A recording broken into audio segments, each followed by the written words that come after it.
সালাম আলাইকুম। কেমন আছেন সবাই?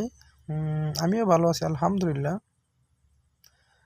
তো আজকে হঠাৎ করে ভিডিও করতেছি, ছেলেকে নিয়ে একটু চলে আসলাম।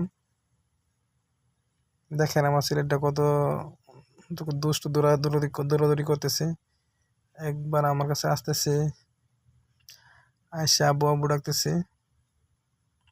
এই যে আমার কাছে আসতেছে, আয়সা আব্বু আব্বু ডাক দিয়ে চলে যেতেছে, আবার চলে যেতেছে অনেক দূরে। আমি ওকে বলতেছি যে আমার সাথে থাক,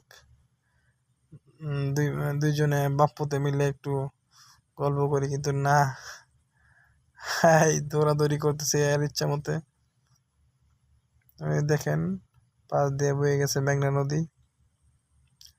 নদীটা খুবই সুন্দর। দেখেন আমার ছেলে এই কত দূরে চলে গেছে, অনেক দূরে। আমি বলতেছি যাইস না যাইস না, তারপর চলে গেছে অনেক দূরে।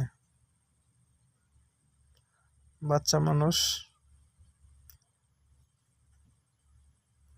সে গ্রামে থাকে না সচরাচর, আমাদের সাথে শহরে থাকে।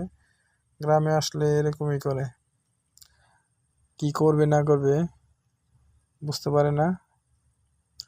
তারপরে এরকম মনোরম দৃশ্য, খুব সুন্দর দৃশ্য, চরের মধ্যে ঘাসের মধ্যে এরকম দৃশ্য পাইলে যে কারো মন চাইবে দৌড়াদৌড়ি করার জন্য। আমাদের এরকম একটা সময় গেছে, আমি নিজেও এই সময়টা খুব মিস করি। তাই ছেলেকে সময় দিই, ছেলের পিছনে সময় ব্যয় করি।